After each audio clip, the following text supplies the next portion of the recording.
Khushbu, you can start.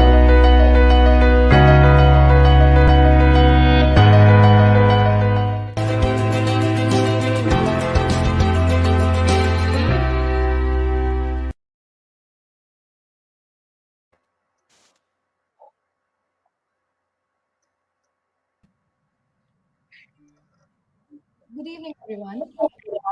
Outside, I'd like to wish everyone a very, very happy Women's Day. And to all the ladies in the panel as well, a very, very happy Women's Day to you, ma'am. Now, to recognize this day, Voice of Healthcare, in collaboration with VRS, have taken this opportunity to talk and trace the cancer curve for the Indian women. Our speakers for today's discussion are the leading oncologists, public health experts, and domain experts, and they shall be discussing all things important, right from accessibility of screening and diagnosis to awareness to treatment modernization over the decades, and how far have we come while we trace the cancer curve for the women of our country. Our expert speakers for this discussion are Dr. 𝐇𝐞𝐫𝐞𝐬, sir is a Padma Shri Awardee and director at Max Oncology Daycare Center, Delhi. Professor Dr. Anita Ramesh, she is cancer specialist, senior consultant, medical and pediatric oncology. Dr. Indranil Ghosh, sir is medical oncologist at Apollo Hospitals, Kolkata. Dr. Vaishnavi Joshi, consultant medical oncologist at Apollo Hospitals, Bangalore. Dr. Shubnum Singh, ma'am is the Principal Advisor Health at Confederation of Indian Industry. And also, ma'am will also be leading this conversation by taking up the questions round. So over to you, ma'am. Thank you. Thank you. Thank you, Khushbu, and thank you very much for your warm greetings on Women's Day. We have a stellar panel on a discussion which is very appropriate to changing times. If I were to say 20, 25 years ago, when one started rolling out a healthcare delivery system, the word oncology was like a pariah, both in terms of providing the service as well as being able to find specialists to be able to take care. Things have changed, but not to the extent that the patient would like it to happen. Before we launch into the discussion, I'd just like to give a little bit of background as to what the status of cancer with specific reference to women is in India. So, the National Cancer Registry Program in India reports that 1 in 9 Indians may suffer this life threatening disease once in their lifetime. And in India, it is stipulated, these experts are here, but the statistical number that they have put out is about 1.4 crore new cases as we speak. And in this, very interestingly, the ratio in men is 94.1 per 1 lakh, and for women, it's 103.6 per 1 lakh. And yet, if you look at the environment and the perception and the people who come in for treatment, the skew is not that evident. So, the dominance of the male coming forward as well as getting preventive checkups started much earlier. Women are gradually coming up with that curve. So, with that, I'd like to first go to Professor Julka, a mentor and a senior colleague whom I really, really respect, like a father for oncology with his background. What, sir, could be the possible interventions that can be recommended to reduce this gap of accessibility in cancer care? Yes, good evening. First of all, let me wish happy International Women's Day to all the women in the world and in India. And let me tell you that, you know, awareness is the key to success. Here in India, what we are lacking is awareness about cancer. Now it is increasing thanks to all the media, the electronic media and the print media, which have come to our rescue because Uh, I remember doing programs on DD Total Health, and I must have done over 100 programs by now. And even in Rajya Sabha TV or Lok Sabha TV, all these programs on awareness of cancer, of all the female cancers like breast cancer, which is the commonest cancer, and cancer of the uterine cervix, again, then cancer of the gallbladder, which is along the gangetic plane. So all these cancers which are common in women, we have been doing programs and making people aware. In urban areas, we have, for example, in corporate sector, we have preventive health packages. And people who have come through preventive health packages, last week only I received 3 breast cancer patients through the preventive health package. And I was pleased to hear that preventive health package is working very well in urban areas. I'm talking about urban. Now, what about the rural areas? In rural areas, what we can do is because as a Dean of AIMS, I was part of the National Cancer Control Program, and what we decided to make sure that the social workers, the ASHA workers, the other social workers could be, strengthened to teach breast self-examination to the ladies of the village or district, at that level, because then we had opened about 29 regional cancer centers, and regional cancer center was in each state. And in Maharashtra, we had 2 regional cancer centers. And then we have district centers and we have primary health centers. So what I mean to say that primary health centers also should be strengthened. And in Ayushman Bharat scheme, we have certain wellness centers. And wellness centers can be strengthened to make sure that they can teach women self-examination of breast. And if they find any lump, they can go to the nearby doctor and he can examine and say whether it is cancer or not. And there was a study from Tata Memorial that, putting acetic acid on the cervix, if you get a white patch, you can take a biopsy from there and then you can detect whether cervical cancer is there or not. Because pap smear has been found to be costly in the rural areas. Urban areas, people are going in for pap smear, people are going in for HPV DNA, and now we have a vaccine also for cervical cancer, which more people are becoming aware. Still, educated lot are not fully aware. They are becoming aware of that.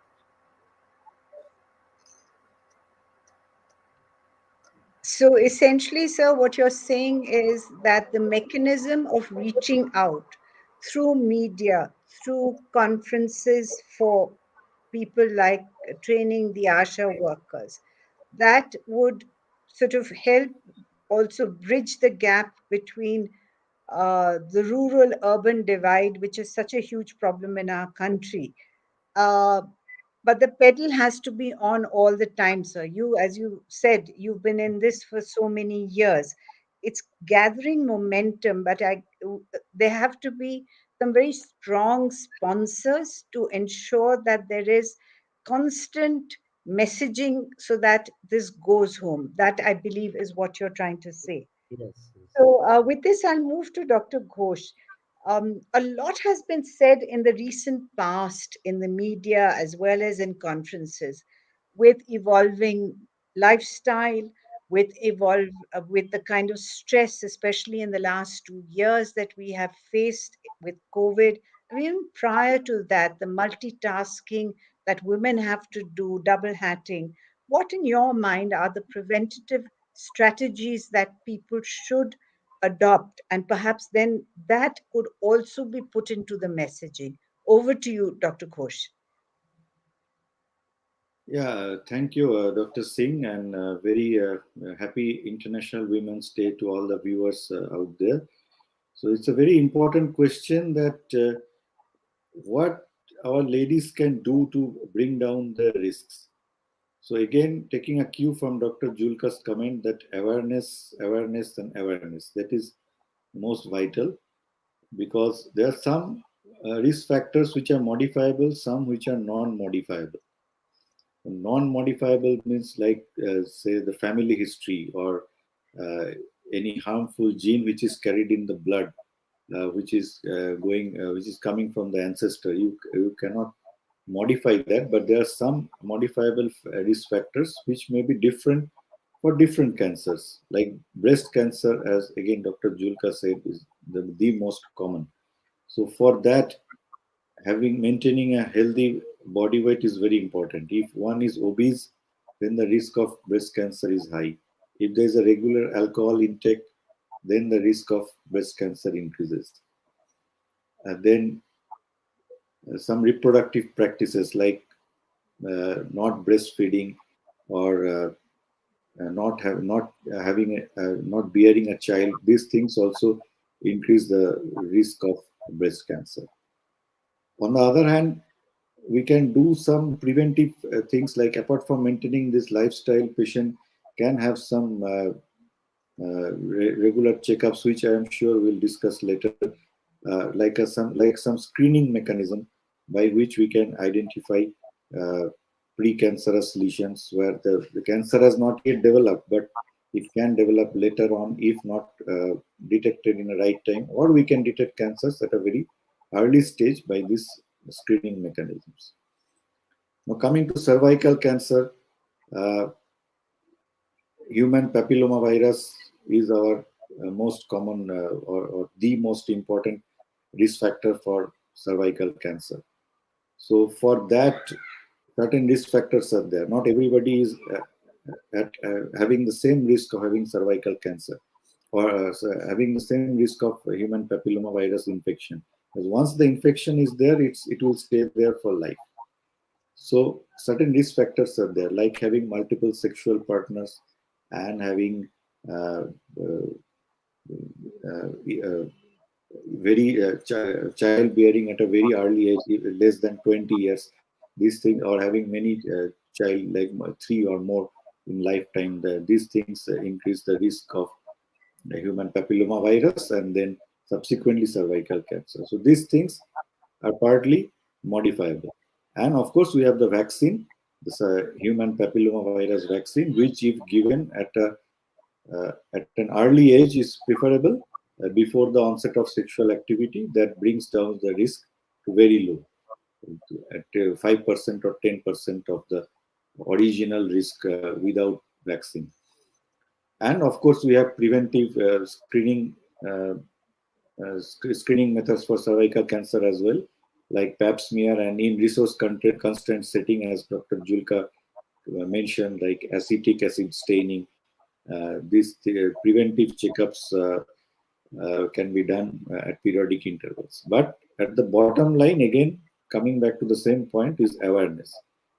All the ladies should be aware of, number one, the cancers which are common, number two, the risk factors and how they can be cut down, and the specific preventive screening or preventive measures like vaccine which are available. So, if you were to hold that thought of preventive vaccines, Dr. Ghosh, I was in another meeting the other day, and in which we were debating and discussing that the cost of vaccination, right? One part of it, of course, is awareness. The second part of it is the cost of the vaccination, and especially if you look at it in rural India, right? And some of the points that you mentioned, the childbearing age, the number of children, who and what do you think should be the kind of uh, uh, basically who should fund this? Because as Dr. Julka said, people who come for preventive health checkups in metro towns, you pick them up. He picked these three up. you will also pick them up. But then in rural India, those preventive checkups are done, of course, by the ASHA workers, but not to that extent. So vaccination seems to be the way forward. Should it be mandated? Should the government give it? What should be done with this, Dr. Ghosh? Yeah, it should be mandated by the government. Now, see, COVID has taken a lot, but it has given also something. It has given us the capacity to vaccinate all individuals in our country. So, why, if we can vaccinate everybody for COVID, then why not human papillomavirus? Amyloidovirus. Right, right. Great. So that was a great point, and it gives me the segue now to go to the next panelist, Dr. Vaishnavi Joshi. To Dr. Anita Ramesh. Expanding Dr. Ramesh on what Dr. Ghosh has said, and he touched upon lifestyle. So clearly, the lifestyle of people in metro cities uh, are evolving, changing, highly stressful. Definitely, there is an awareness, and they are look. I think COVID has taught them, if nothing else, to follow good healthy habits. In rural area, I don't know what the effect is and what the penetration of that thought process is. It would be great if you could walk us through how to reduce the risk and other risk factors associated with women's cancer. Over to you, Dr. Ramesh.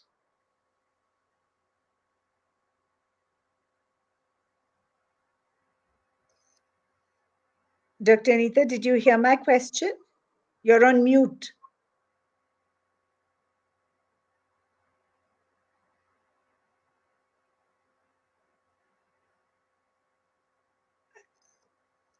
Dr. Ramesh, we can't hear you.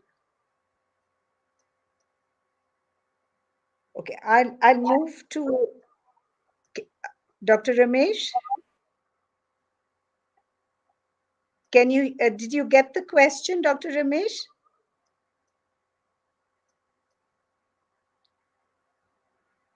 Dr. Anita?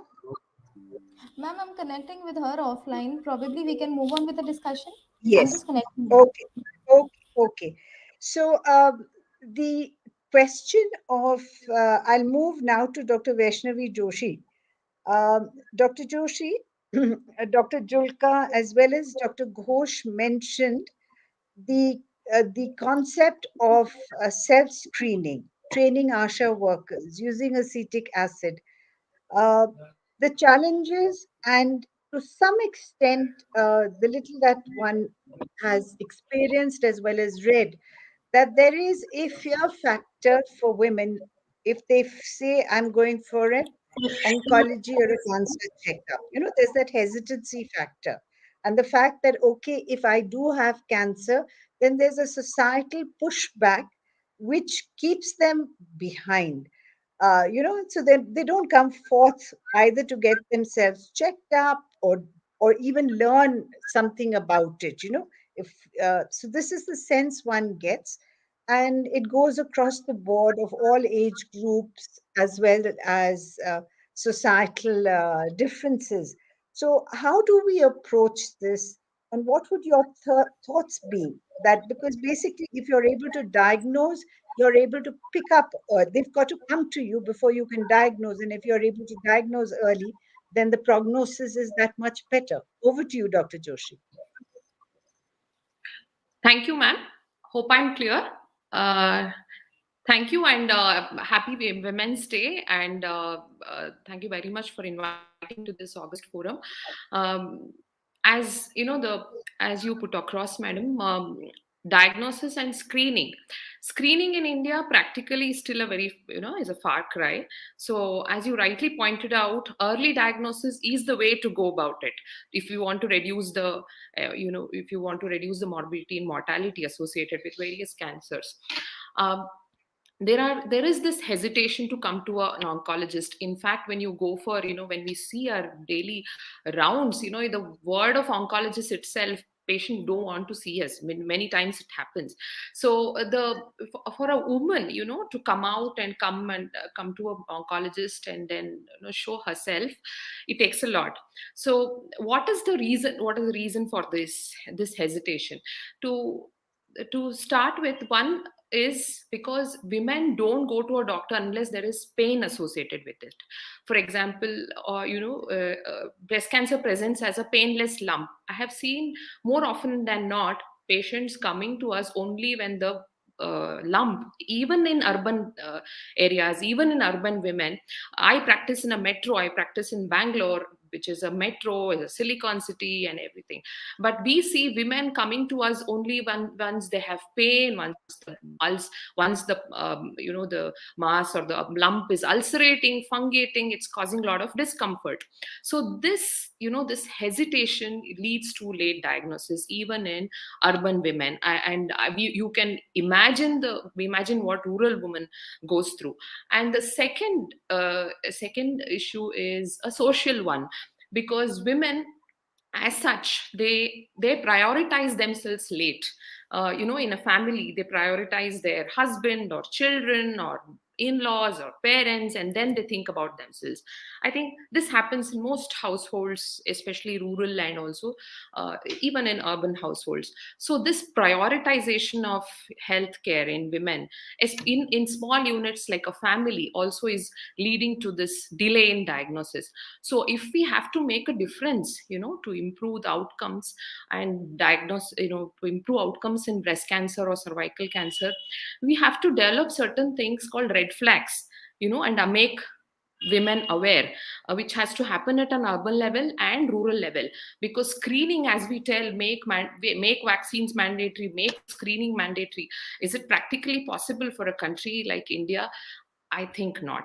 So it's very important that we develop a pattern or a red flag system, where an ASHA worker, educates, or doctors educate women about, the red flags, like a painless lump in your breast, or abnormal vaginal discharge, or an ulcer which is not healing, and various altered bowel habits. These are 4 5 red flags which can be made and then distributed across, and then make our primary health workers also aware of this. So I think this is going to improve outcomes more than implementing screening, which may be the next step in this scenario. Thank you. So I think what you're saying is very valid, because um, at the end of the day, we have to look at it contextually from India's perspective. But then on the other hand, it also adds one more piece to the ASHA worker. She's already with a 20-kilo bag, which she carries from house to house. She's bent over. And with the kind of stuff that we put onto her, the malaria program, the immunization, the Yeah. prenatal screening, etc. Um, I I think, and that's my question to you, Dr. Joshi, that is it worthwhile to expand it and somewhere sort of link it to what Dr. Julka said, that in the awareness and the media campaign, this has to Yes. be more from a more seeded into the community, so that these Yes. barriers at the end of the day, especially in rural India, no woman is just going to walk in to a primary health center. She will always be accompanied by some family member, and she has to get the buy-in of the entire family member before she can access it. So Yes. perhaps we Yes. need to look at it also from a community awareness program across Yes. all levels, to be able Totally to agree. I think, yeah, totally agree. I think media and mass programs should educate women regarding these, as I put across, as red flags or signs where you need an alert, and it needs attention. So that should be put across, and that should be sent home to these women, especially even in urban women we see this awareness is minimal in most some of the sectors. We also go and we do these awareness programs.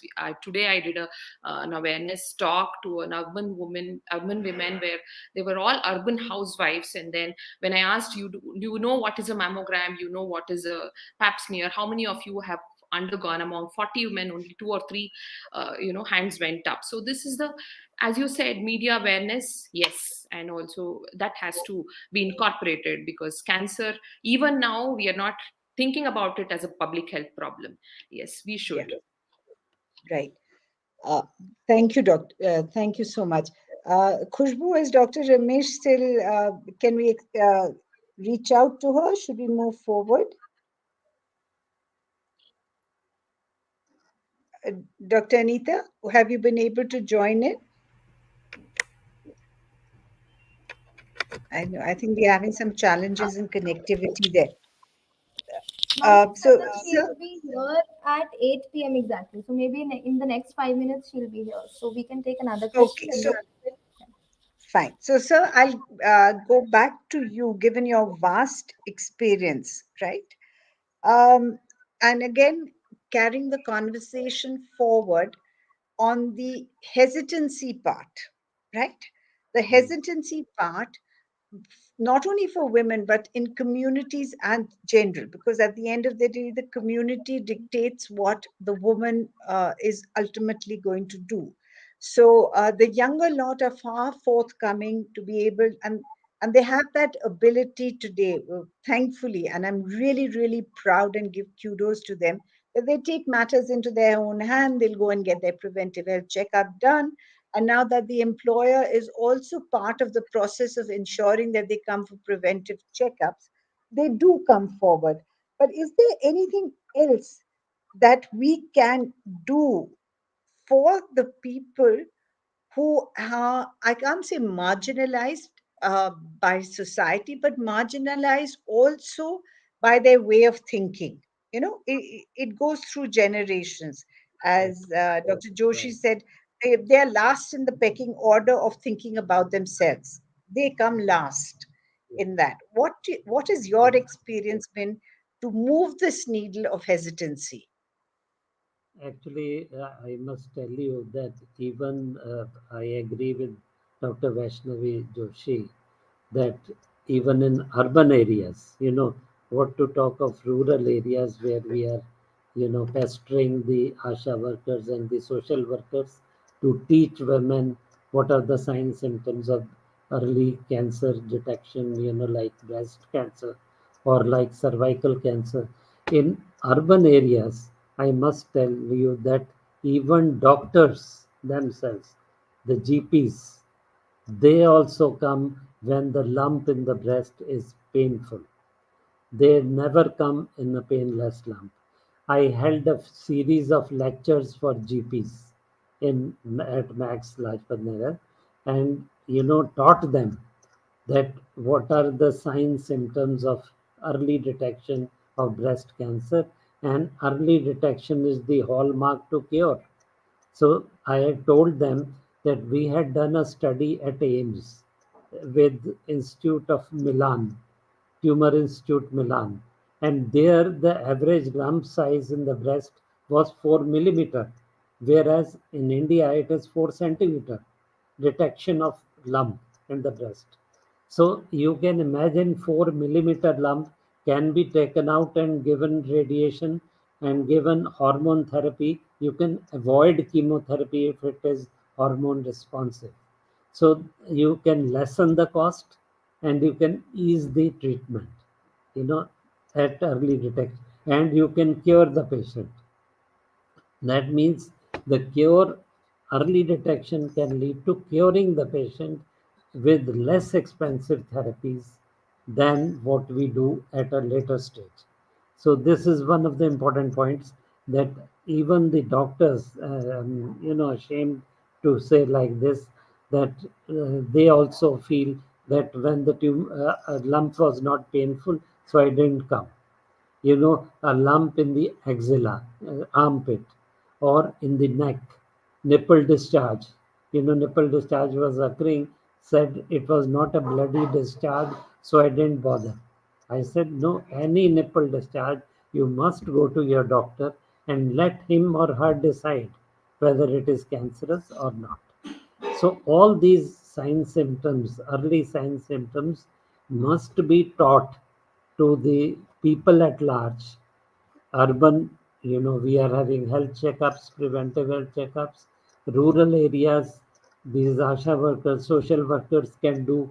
Primary health center can take up the task of doing this health checkups, and they can also take up the task of teaching women what are the early signs of cancer. And the commonest cancer we know is breast and again cervix.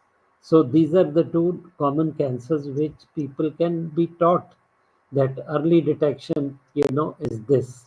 If you have intermenstrual bleeding, you have postcoital bleeding, you must go to your doctor, and vaginal discharge, as Dr. Ghosh had told. So, all these sign symptoms must be told to the public at large that if they are there, you must go to the doctor. There are primary health centers, there are district health centers, and there are regional cancer centers. So, and there are about 30 regional cancer centers, 29 or 30 regional cancer centers, which we say that they will cater to the population from the district level, from the primary health center level. You know, this urban rural divide, there's some noise.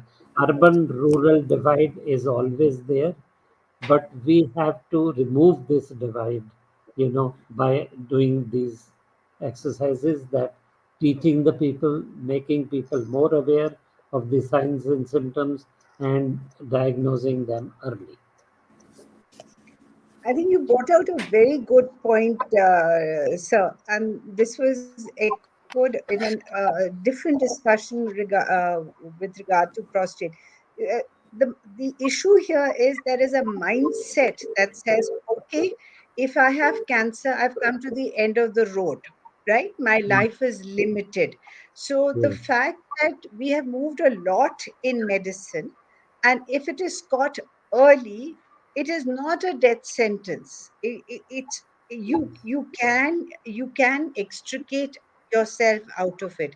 It was similarly when we were confronted with HIV and for so many other diseases through evolution, that okay, if you've got this, it's the end of the road. It is not the end of the road.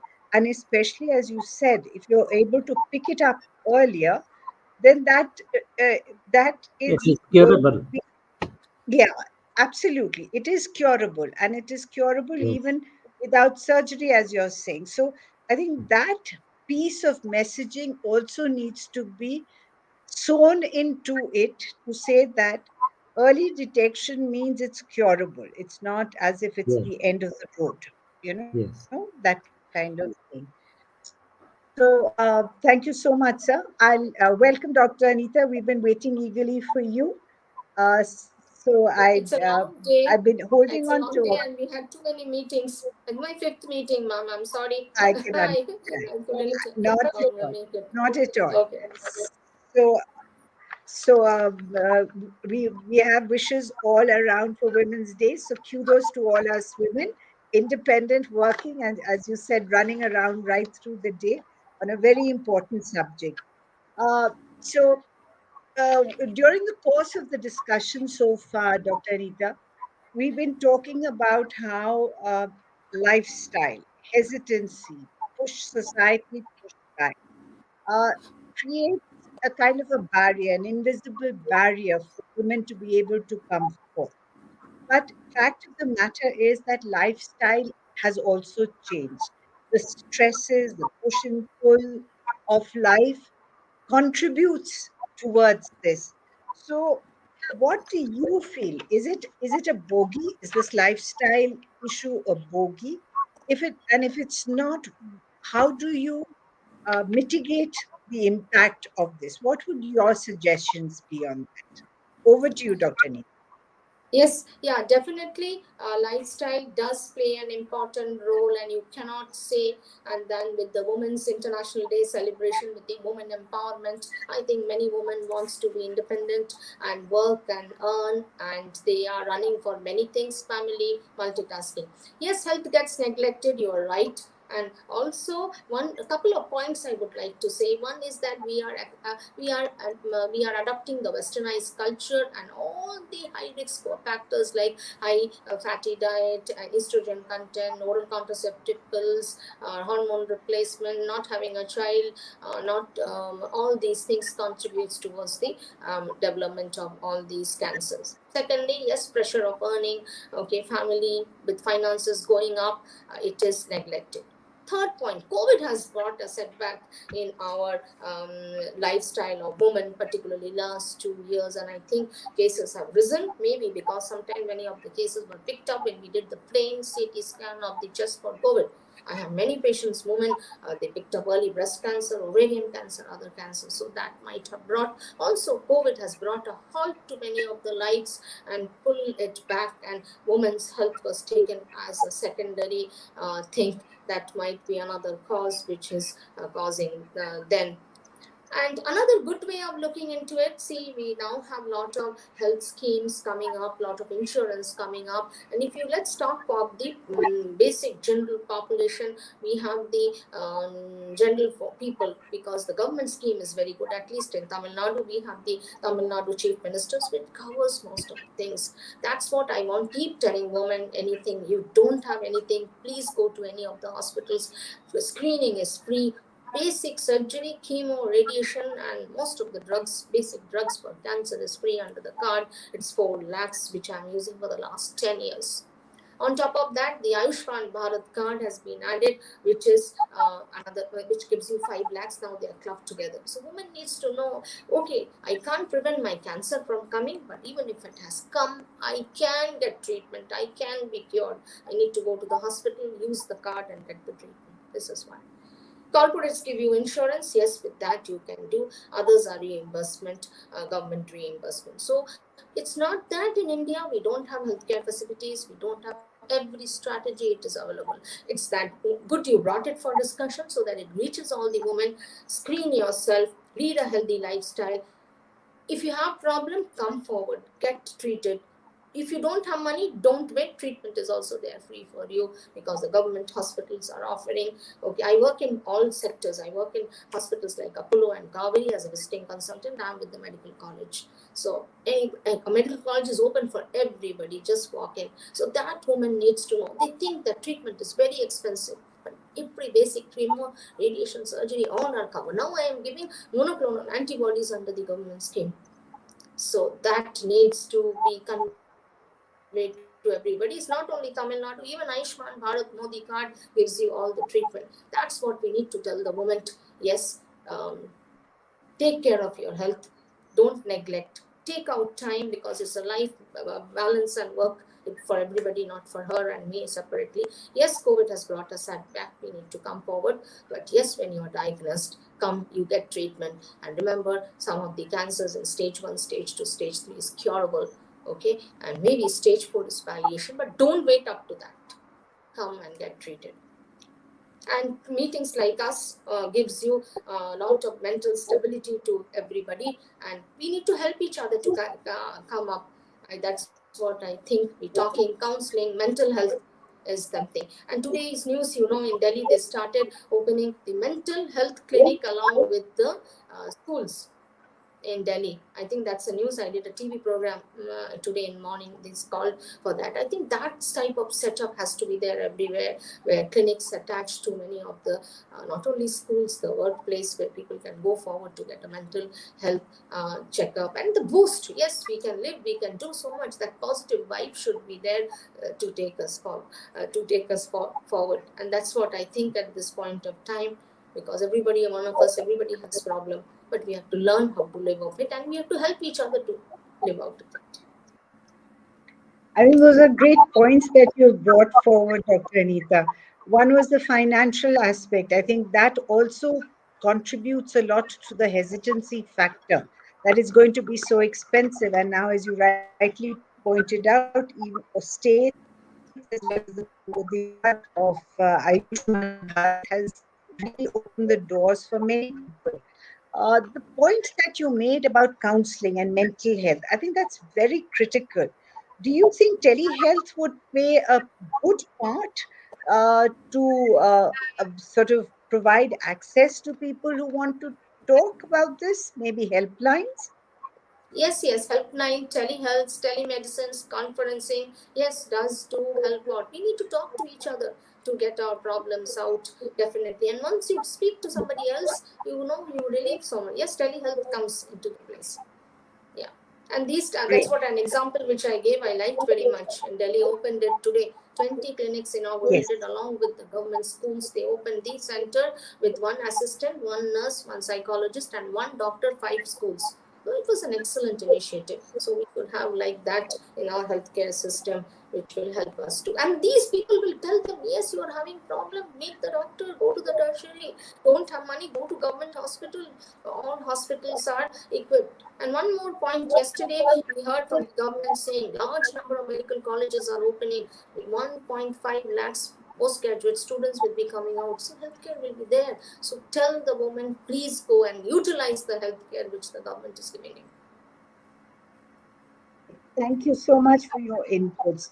Dr. Ghosh, that gives an opening to the question that I was going to come to you for. So, there seems to be this evolving ecosystem, right?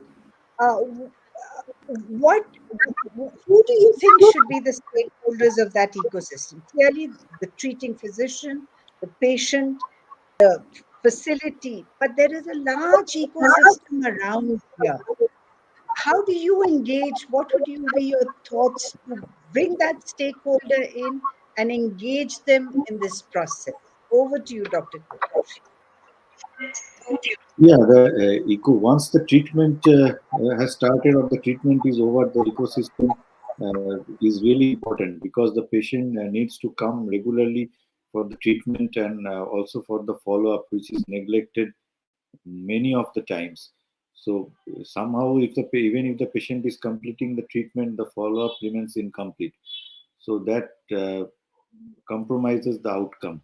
So ecosystem that consists of the patient and the caregiver along with the hospital, like the doctor and the hospital staff. But we also need to engage the community, so like maybe the health workers or some support groups in the community, which can keep the patient and the caregivers engaged for the treatment completion and also the follow-up.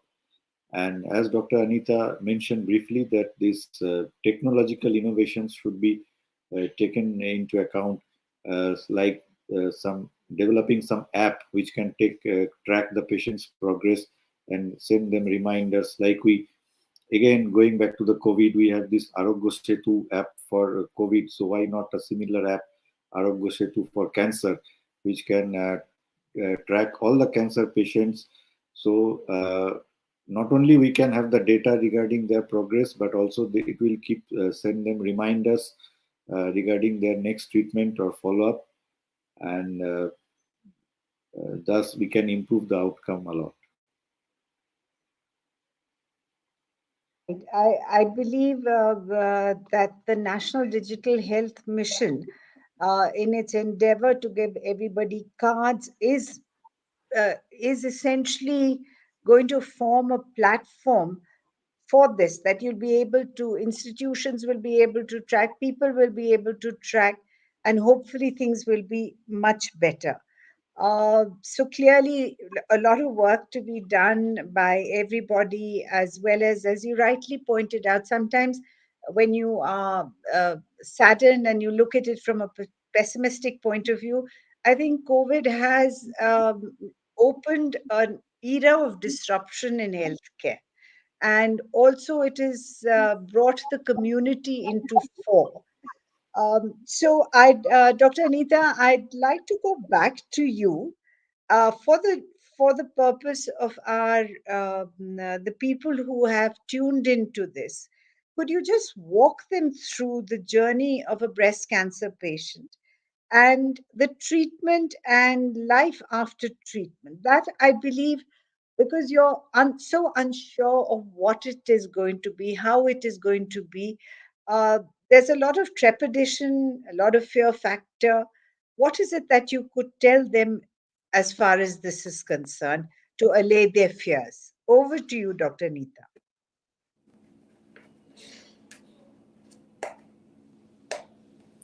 Okay, the question is to me, ma'am. Yes, Dr. Anita, to you. The life, Yes. it's like Okay. the journey, just so that they know that this is not something to be afraid of. You did say a bit Yeah. earlier, but Yes. if you Yes. just walk them through to allay that sense of fear. Yeah, speaking helps. Effective communication, that's what I feel. Yes, we need to talk to them the entire journey whenever I meet any patient, and not only me. Yes, being a medical professional, we do have less times, like with a busy schedule, we'll not be able to talk much. But then I do make it a point that I talk every visit sometime, with some aspect of this whole journey to them. And I'm also grateful to some of the hospitals, particularly corporate, when they have basic counselors who will take them through the journey. But quickly, I do make it a practice in my all the places where I go, whether it's a medical college or my corporate practice, to take them through, to tell them how we are going to diagnose, what is the scans, nothing to be worried about. Yes, we do the radiation, how the radiation takes place. Chemo, people are afraid of chemotherapy. They said it'll pain, it'll burn, I lose my hair. Surgery, yes, we tell about the post-operative complication. We tell about when the scans will be done. I also go along with the patient. Some patients, remember, they don't want to do the mammogram because the breast pains when the two slides come and press the breast together. So they are afraid. So sometimes I tell, okay, you don't want digital, I'll do an ultrasound mammo for you, just to gain the confidence. Maybe next visit I will do a digital. They are also happy. Many people are afraid for the lines that they are going to put. I tell, this time you put, next time I'll put a port for you, or I'll do a PICC line. They are very happy. Some of them tell me, do it now. Okay, we go with them. We have to go with the patient. We have to listen to them. Okay, we cannot say what I am telling you should do. It is the other way. What you want, I am here for you. That's how I take it forward. Many patients, I will take it, do a little later for wedding in my family. I will radiation now. Yes, give another cycle of chemo. You have to be flexible. You have to be with them. Come back. She will say, I don't want my hair. I want my hair to be grown. So sometimes we give the radiation. So manage, but see that your treatment is not going to be harmful. And with the palliative care, you have to be little loose, lax, because that's the time she's having. Okay, in her entire life is left, and she wants to do so many things in that. It's very, very important. So I say, yes, live your life, but come for the treatment on that one day. So that's it. And every visit, when you talk to them, don't say that you are going to die, but then there is lots to live for. There is so many things to do. And I always talk about positive things with them. I always tell them, when you come and meet me, please dress up and come. You will feel happy. I will also feel happy. That itself is a mental boost. So that's how we go forward. And many of them are anxious whether the disease will come back or not. Then I said, see, I cannot tell lies to you. I cannot sit and predict here. After 2 years, it doesn't come back. But till then, live happily. What's going to happen tomorrow, we don't know. Do your scans. Who knows? It's within God. My work is over, your work is over. So sometime I do spiritual counseling also at some point of time. Yes, to gain, because they look up to you as you are the ultimate decision. Okay, and yes, I always go with them. So many things we will say yes to everything. And one thing I make a point, I don't scold the patients. If I am in a hurry, sometimes if I have lost, okay, too many cases, I see almost 100 cases per day. So I see to that I don't lose. From the doctor's part also, it's needed. I don't lose my temper. I make it a point. I don't shout to anybody. Okay, and if I feel I don't want to talk, I will say I'll come. We'll meet again today, tomorrow. So from a doctor's point of view, you should not hurt the patient. You should not shout at them. Should not degrade them. Don't neglect, because that will kill them more than the disease. That's what I feel. I think these are the only points I have at the end of the day, ma'am, to tell. I think they're brilliant points, Dr. Anita.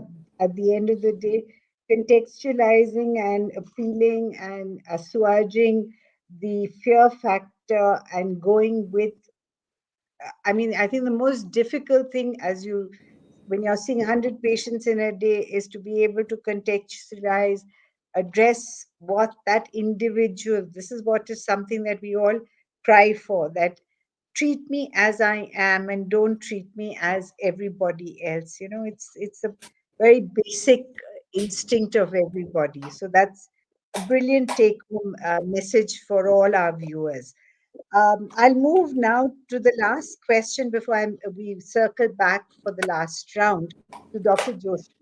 Dr. Joshi, could you walk us through, given the fact that, yes, breast cancer 14%, and then comes cervical cancer, uh, to some extent, we've all touched why this happens, what are the reasons? But if you could just elaborate a bit, and perhaps on the same vein of Dr. Anita, any thoughts that you would have as far as counseling patients is concerned? Over to you, Vaishnavi.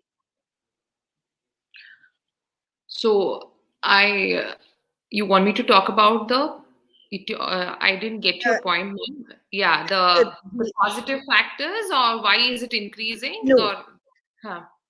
no. What I was wanting to say was that in the same vein that Dr. Anita said, we have breast and we have cervical cancers, right? So, what would you tell patients on the same vein that they should get that confidence, right, to be able to continue with their lives? And what, in your experience, are the possible reasons why? Because when I started my conversation, I said the ratio of the men cancer is 94.1, and for women, it is 103 to a lakh, right? And so, what are the possible? So, we've been through a lot. If we have missed out anything, would you like to add to that? Yeah. So why are the cancer in women, that as such, is increasing? This is the question we also get in our OPD. Why? Hmm. And the most important question we get in our outpatient department is, why me? I don't have family history. I don't smoke. I don't drink, and then I have a very healthy habit. And why did I get my cancer? So this is not just a personal question from a patient. It's also a very broad question, which brings us to a bigger ask of why cancers are they actually increasing, or we are seeing apparently that they are increasing. Our population is a very young population, so we are seeing a lot of young cancers, and then a decade earlier than other countries also. And because the age, the life expectancy is also increased over the years, we are also seeing more number of cancers. So, and then as we know, even now, we only know the risk factors for certain cancers. We can't in an index case say why this patient has cancer, although we know there are certain risk factors like early menarche, late menopause, and then in change in the reproductive pattern of Indians, as compared, as madam was pointing out, increasing westernization. There is a change in reproductive landscape in India, with people getting married later, having children later, so more breast cancer. So that's also a reason where breast cancer has replaced cervical cancer as the number one cancer in the last few years. So this change in the landscape of reproductive pattern, and also more number of young people coming up, then number of women getting diagnosed also means there is more also a opportunistic screening also happening somewhere, because compared to men, women also go for childbirth and pregnancy, and then later child rearing. There are certain opportunities where the cancers are also getting diagnosed because they visit the doctor or a clinic or a health facility. So maybe we are picking up some more cancers in that scenario. But having said that, it is still, as I told earlier, women are the last to prioritize themselves to present to an oncologist. So these may be the reasons, and the change in lifestyle, as Dr. Anita pointed out, change in change in the lifestyle has, cancer has become a lifestyle disease now, like how it was with diabetes, hypertension, cardiac disease. Cancer has also become a lifestyle disease with more sedentary lifestyle and obesity, and then the diet, our change in the diet with more refined foods we are having, packaged foods we are having, processed foods we are having. So this has brought out a number of the number of cancers and the lifestyle related cancers increasing, and that is also reflecting in the cancer in women. So that is part of your question. The other thing what I do in OPD, so when how we go through with the patient, for an oncologist, the most difficult virtue and the most important virtue is empathy. So you err a little more, you sympathize; you err a little less, you become insensitive. So it's a very, very, very delicate balance you have to maintain. I mean, I'm still learning. I mean, compared to the other panelists, I have 5 to 6 years of experience in my in oncology. So it's a very, very long learning curve, and then you learn every day how to talk to a patient. You're just out of your medical college, you're just out of medical oncology, you just know how to treat a disease, you don't know how to treat a patient. So that you have to learn over the years, and especially it changes in a corporate setting, in a rural setting, in a medical college setting to a corporate setting. But as Dr. Anita pointed out, we we control our emotions, not get irritated because we are going through, everyone has a backstory. And this empathy is what, as doctors we also learn every day, and that's the most important virtue. And if we empathize with our patients, not giving them too much of pity, or too much of care than they are actually anticipating or asking from you. Maybe one random patient may be just asking me, maybe expecting me to just listen to her. Most of the times it happens that way. They just want us to listen to them, because every oncologist, these are the guidelines, has to be followed. What differentiates between a good and a bad oncologist or a doctor is you have to listen to, they come there to just tell you, these are my complaints, please listen to me. So this is what I'm still learning. I cannot say I do this, I do that, but because it's a long learning curve. But once we learn that empathy, I think that is what patients are looking for. So that is, I think I'll end my this thing here. It was Brilliant. wonderful talking to you. Maybe come back. Yeah. So, Dr. Julka, we come back where we started from, and we started off camera on the similar note. In the last 2 minutes of the session, one-liner messages from all of you to our audience and viewers, both healthcare workers and women, starting with you, Dr. Julka. What would be your one-line take-home message for everybody? You're on mute, sir. Just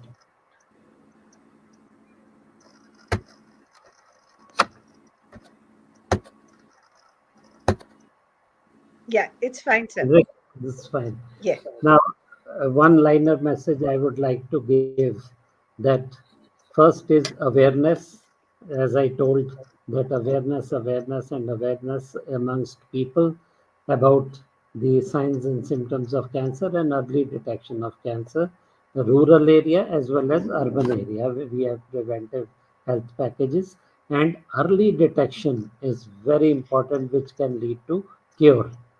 So all what Dr. Anita had told, that she is seeing 100 patients, and I was reminded of my days in AIMS, where I used to see 100 patients per day and never lost balance even on single patient.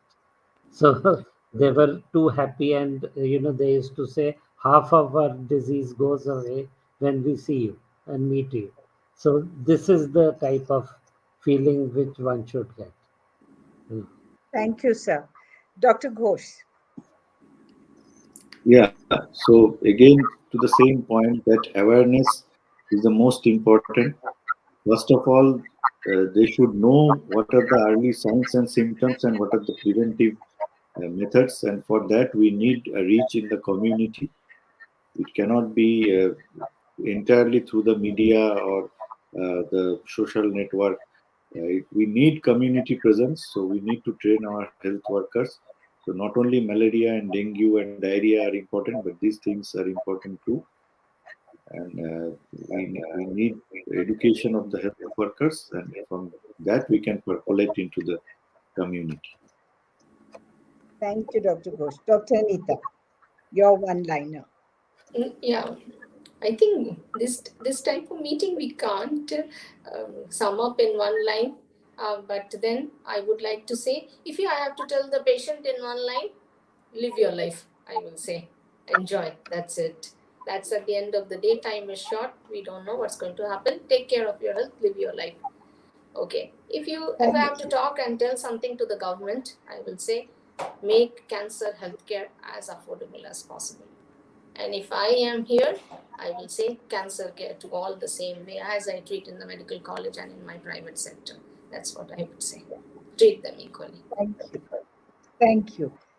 Dr. Joshi, Vaishnavi, the youngest of the lot. You're on mute, Vaishnavi.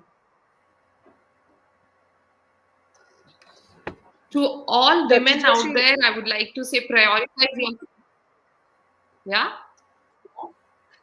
yeah. To prioritize all your women life. out there, I would say prioritize yourself and take care of yourself. Yes, be a little selfish. Great. So we come to the end of this session. It's been absolutely fascinating as well as informative, engaging. And the take home messages, kudos to all women. We've come so far. We can battle this out and we have to live our lives. Thank you all so much. And thank you, Voice of Healthcare, to putting this together. Back to you, Khushbu.